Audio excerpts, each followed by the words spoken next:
Chapter 11 of Psychopomp Drive. Written by Janeen Leese-Taylor.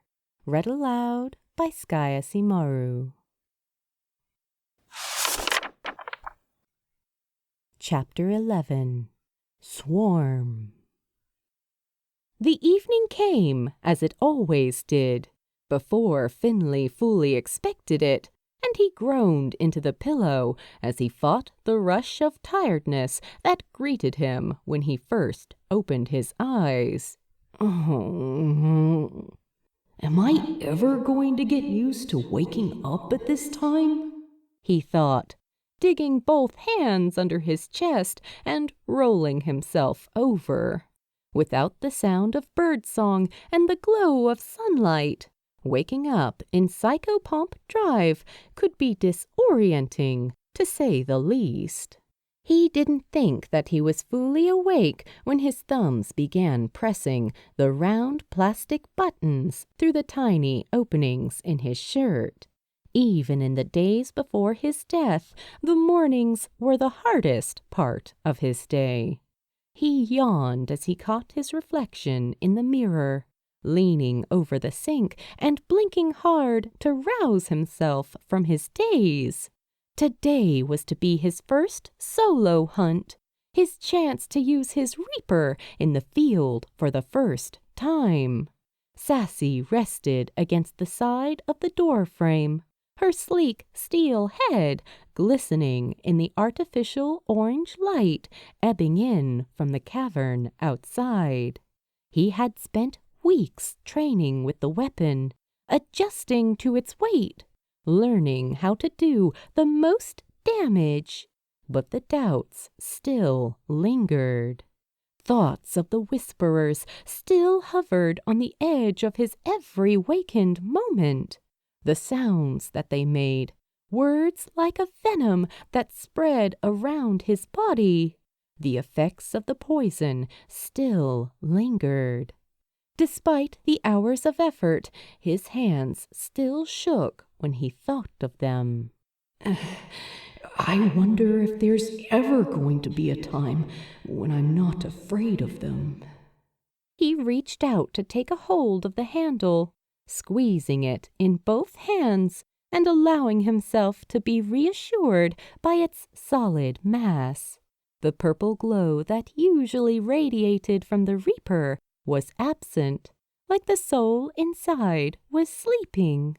He traced an affectionate line across the wood with his thumb as he whispered, "Morning, Sassy. You ready for some action?" He felt a heat stirring in his palms, and the weapon flared to life, a shrill voice materializing in the space between his thoughts. "Morning, Finn!" Sassy greeted energetically. "Today's the day! I am so ready to kick some hollow butt!" He brought the ornate axe up to rest against his shoulder, the sharp point directed upwards. You nervous? "Excited!" the reaper remedied. "We've been on the sidelines for so long! I'm raring to go!" He exhaled out his amusement. Is that right? As he moved to pull open the door, movement on the wall opposite drew his attention, and he caught the eyes of the man staring back at him from the mirror. Hair like silver, eyes bright as emeralds. The man standing across from him was almost unrecognizable now. The arms of the doll were toned and strong, the opposite of how he had appeared in life, and his usual ensemble of jeans and t-shirt had been replaced with a black jacket and dark trousers.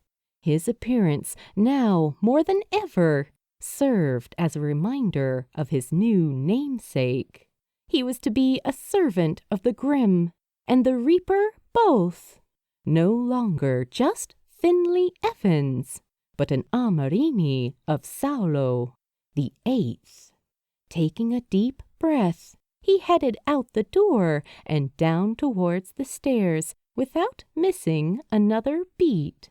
They were two souls existing in the in-between, in the space on the other side of life, brought back to protect the living from the demonic pool of the hollows. And today they had a job to do.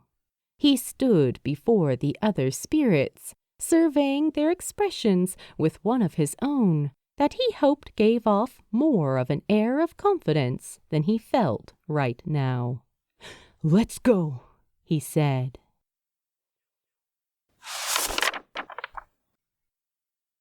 "And you're sure you're ready for this?" Micah's voice was soft with concern, her brown eyes holding onto his. "There is no harm in putting things off if you need more time," Rykard added coolly, standing next to them on the rooftop. The dawn light was turning his hair to orange flames, and his glasses glowed like they might ignite at any moment. Anticipation burned in the air around them, as thick as a storm. Thinly swallowed, squeezing the hilt of his battle-axe. "I've got this," he said firmly. "We've got this," Sassy inserted. Ahead of the group, the cat-like shape of the grim Sallow had taken point. His slick black fur blended into the receding, starry backdrop of the night, his purple-toned eyes encompassing all that was and ever would be in the universe. Shooting stars danced by overhead, pulling with them streaks of brighter daylight. "We don't have much time left," he commented, eyes traveling across the ground beneath them. "The hollow should appear here very soon." "We'll all be nearby if you need us, Mali," Micah soothed as she traced a line along his face and hair with the tips of her long nails. "Good luck. Skretznyo." The streaks of red hair that framed her face seemed brighter in the dark, like guiding flames that lit the path ahead. Wiser than the other spirits, Micah's encouragement was like that of a second mother, and Finley found an odd fondness swelling in his chest when he found himself catching her dark eyes. Next to him, Scrappy offered a hearty thumbs up and a grin, the amber glow of the dawn reflecting off their sunglasses. "We'll be right here if you need us." "I'll be back soon," he promised, and stepped towards the edge of the building, allowing himself to drop down into the dark alleyway below. It took a few moments for his eyes to adjust to the blackness at the street level, his pupils growing larger to accept the influence of less light. The shapes around him began to take solid form, and he tracked the outlines of the stairs and shutters of the closed-up shops. Underfoot, the cobblestones were damp and uneven, and he walked carefully to avoid toppling further into the street. His tail made long, sweeping motions behind him. The animalistic ears on his head pricked up like sonars, listening for any sound that was out of place. He spun at the sudden eruption of laughter as a group of university-aged men approached him from behind. Adrenaline rushed through his system, and his whole body felt tight as a guitar string with nerves. "Keep it together, Finn," he steeled himself, taking a slow breath in and out as the men continued on past, knocking against each other giddily as their voices carried on into the night. "This is nothing you haven't encountered before." He twisted back up towards the buildings again and studied the space around him. The reports from earlier in the evening had mentioned a rogue hollow in the area. but had provided little else in the way of information. But he knew what to look out for. He closed his eyes, slowing his breathing as he concentrated on picking out each individual sound on the wind. The chug of an old 3-door car struggling up the hill nearby. The whistle of a shop window left slightly ajar overhead. The rustle of a crisp packet bouncing against the curb. And there, soft as a whisper amongst it all, was the sound of a voice. He focused on the words, the intensity of them as they grew steadily faster, more heated. The other sounds of the city were getting louder as well, encroaching on him from all sides, pulling him away from the voice he wanted to give his attention to. Behind you! He ducked just as the sweep of the metal bar passed by overhead, his eyes widening in shock as the figure of a man materialized before him. He was dressed in jeans and a shirt, his eyes black and expression feral. As he brought the crowbar down again, one thing was certain in Finley's mind. This man was alive. "Oh, hell!" he shouted in surprise as the metal scraped the ground in the space where he had been just a split second before. He rolled off balance, pulling Sassy in against his side. The man bent at the hip opposite him, panting and showing his teeth like a rabid dog. Saliva dribbled down his chin, tapping out Morse code onto the ground as he swayed to the left and right.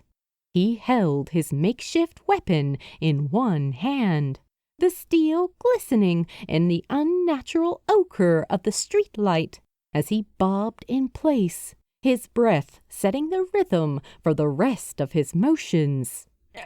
This isn't right. He shouldn't be able to see me, Finley thought, pausing to catch his breath. I haven't said a word all night. The stranger grinned, and Finley knew the man didn't really give two tosses what he was or wasn't supposed to see or do. The Amarini glanced around the man's body frantically, trying to find evidence of the black, wispy form of the reported hollow, and came back empty. His ears perked up as the sound from before grew steadily louder, the words forming an irritating buzzing sound the more that they overlapped. Buzzing. Shit, he thought, realization dawning on him. It's not a whisperer, it's a corruptor. There's another one! Sassy shouted in the corners of his mind, her purple magic flaring along the wood in alarm. Behind you, Finn! He rolled to the side without looking, trusting the instincts of the weapon as he snapped up to counter the next blow. The meat cleaver in the man's hand collided with his own blade and bounced to the side, sending its owner stumbling off balance. The youth glared up at him with black-filled eyes, shadowy shapes moving beneath the top layer of his skin, like insects trapped under a tarp. The creatures had wormed their way into the man's body and mind, enthralled him with promises of violence and power, crawling across his bones and infecting him right down to his very cells. The buzzing sounds that they made were like those of an insect, the multitude of voices piling over one another to drown out the man's own conscious thoughts. I just need to find an opening, Finley thought, clenching his teeth together and bracing as a third man appeared and attacked from his left. He twisted on the spot and pinned the metal poker in place with the battle axe's long handle, pushing against the force of the man and sending him shoulder first into the stone ground behind him. The human, a blonde in his mid-20s, reared up on impact and lashed out with both hands outstretched. Doubt flared in Finley's mind about the safety of the human vessel, and he hopped backwards, feeling the man's nails biting against the back of his hand and down his bare arm as he slipped out of grasping distance. He let out a quiet hiss under his breath, and then a shout as a metal bar connected with his shoulder. The buzzing was growing louder, so loud that it was beginning to affect his vision somewhat, filling it with static and white noise. He shook his head, hoping to clear away the onslaught of sound, and brought his reaper up to defend against the coming blow. He ducked blindly and brought the blade down in a long arch, praying that his lessons would hold true. Slipping through the earthly sleeve of the man, the blade caught sharply on something solid within his chest cavity. For a breath or two, nothing happened. Then suddenly the man's skin was surrounded by blackness, each centimeter made up of thick, dark goo. It was as if the river Styx itself had become contaminated with crude oil. The surface of its flesh a shimmering rainbow as it moved to surround the young man's body in its entirety. Inside its translucent body, the student thrashed and clutched at his throat, his eyes growing wide as he fought to stay conscious and in control. Finley clenched his teeth as he pulled up the front of his jacket like a protective shield. We've got to get him out of there, Sassy, before that thing takes him over completely. He swung his weapon down again and again as the creature rushed at him with its bizarre humanoid form, chunks of its thick gelatin flesh tearing from the center of its body. But for every new wound he inflicted, more of the watery grime bubbled up to take its place, the misshapen creature screaming out into the silent night. Droplets from its body splashed across Finley's face and uniform, soaking into his skin like a virus. An unnatural chorus of voices began to crowd his head, their volume only growing louder as more of the liquid attached to his skin and entered his system. They did this to you. You deserve to be happy. You need to take it from them. Take their blood. You've earned it. Their deaths will bring you quiet. Don't you want the quiet? With a breathless gasp, Finley recalled the sound the voices had made when they had been sealed within their jars in the holding room. The way they hummed, furious and filled with ecstatic anger, smashing their bodies against the glass. Unlike with whisperers, these hollows had felt so real, so solid. He remembered what Reichardt had started to say, back in that solitary room lined with jars.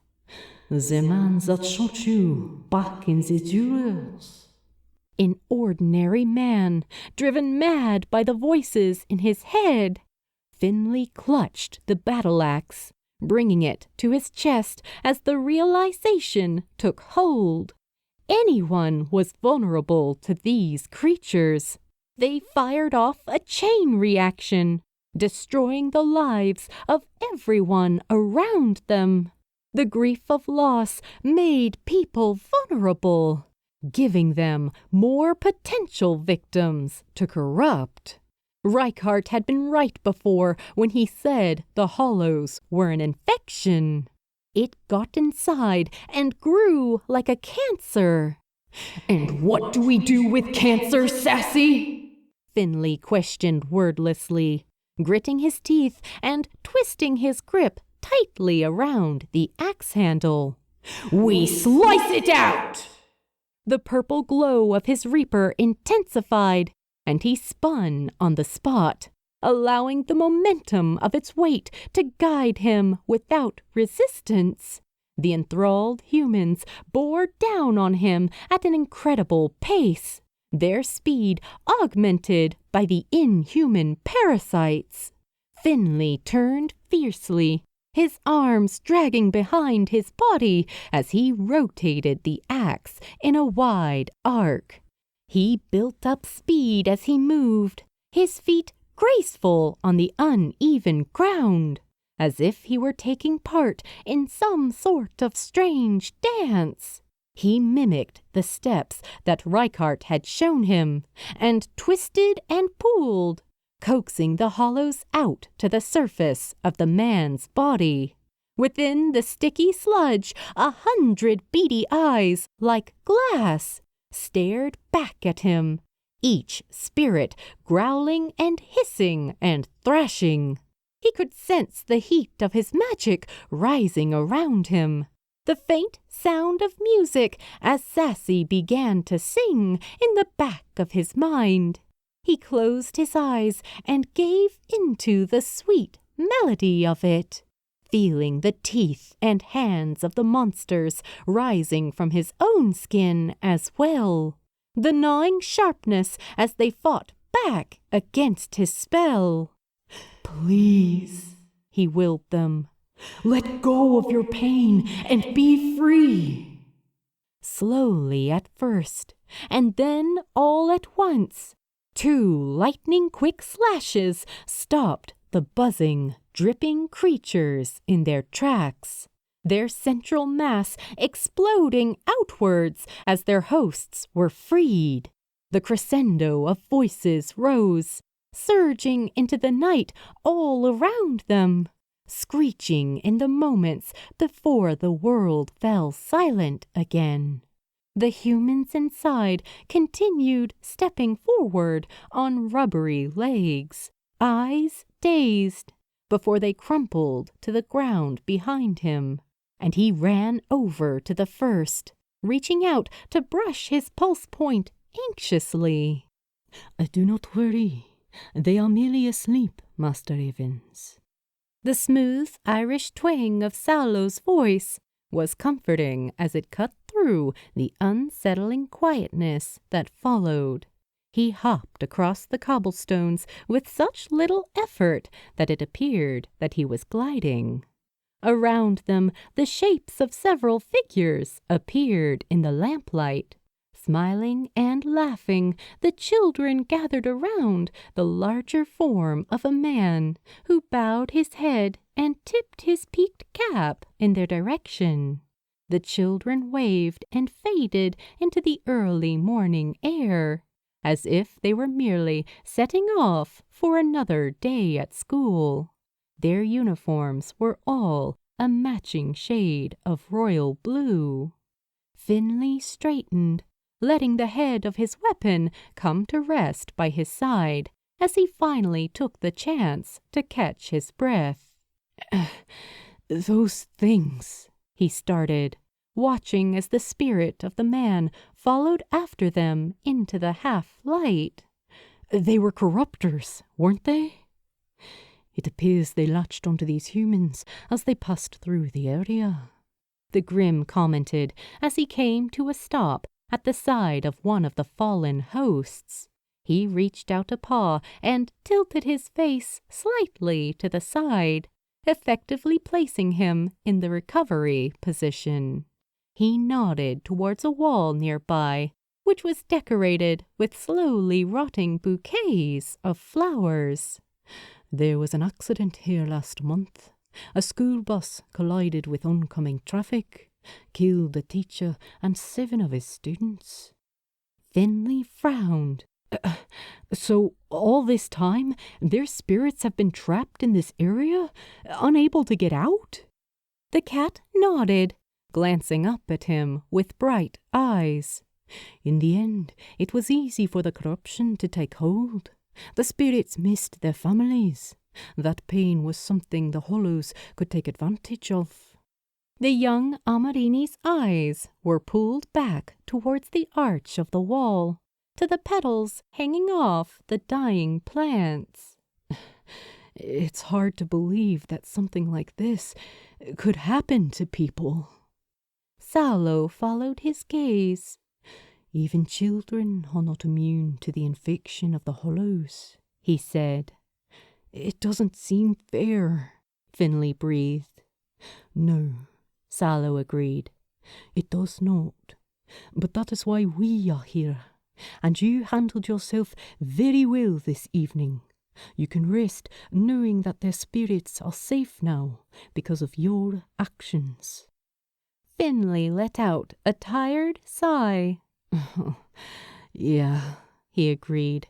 At least there's that. The animal-shaped Grim made his way towards the dark edge of the building, beckoning the young spirit with the end of his tail. Now come on, Finley. Time to make ourselves scarce. We will not want to be here when the living wake up. Salo slipped into the shadows, hopping from windowsill to windowsill along the side of the townhouse, amongst the traditionally painted walls of black and white. He appeared to slip in and out of existence.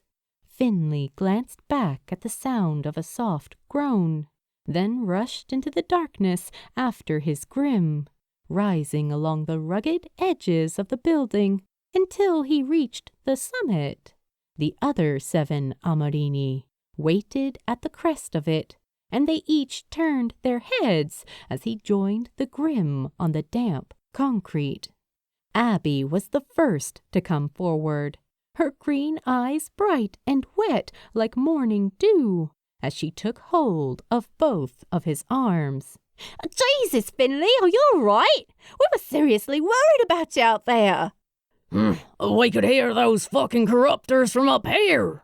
States reached across to inspect Finley's dark jacket for damage, as Abigail's hands brushed the cuts on his face. Man, kiddo, there's hardly even a scratch on you. How'd you do that? I guess I got lucky, Finley replied, pushing back their worrying hands. Reichardt glared in the dark-furred Grim's direction. We were waiting right here, Salo. He could have been hurt fighting a swarm by himself. The cat licked a paw and batted it against one ear nonchalantly, chasing away the first's concerns. Finley knew that we were nearby, ready to step in if it was required. You need not concern yourself. He was perfectly capable. Finley offered the taller Amarini a soft smile. I'm all right, Reich. Really, he reassured him.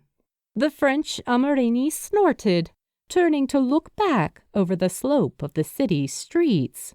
No, there's something going on here. Something is happening that you haven't told us. His brow furrowed as he eyed the Grim with suspicion. You've never pushed a new Amarini this hard before. He's got a point, Scrappy added, straightening from where they had leaned against the brick chimney. You've been on edge all night, Sals. Micah and Alvaro exchanged a look before turning their attention to their smaller companion. It's all right, Salo, Micah urged him softly. You can tell us. We've all noticed how worried you've been.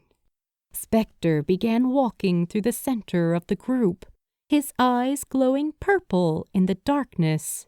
The wind swept through his light straw hair, making the tips of it glow like new flames in the dawn light. He sat down on the rooftop next to the Grim, reaching out to lay a comforting hand on the animal. Salo's afraid of the new hollow, he noted, his voice little more than a breath of wind through the budding spring leaves. He doesn't want to lose anyone. Wants to make sure we're all prepared for what's to come. Finley felt something new and sharp in the center of his gut, and he held his breath. Next to him, States shifted uncomfortably on the spot. "A new hollow?" the man questioned, eyes widening as he turned his head towards the taller man next to him. "What's he talking about, Rocky? Something like that isn't possible, right?" Salo leaned against the side of Spectre's leg, closing his eyes and taking a deep breath in. His paws kneaded the damp cement underfoot in something akin to nervousness. I apologize for keeping you all in the dark. There is still much we do not know. We've only had a few reports so far. Salo, Abby said softly, crouching down to be level with their leader. What's going on? The Grimm's galaxy eyes took in each of the faces around him, and he audibly swallowed. I think it's about time I told you, he said, about the destroyer.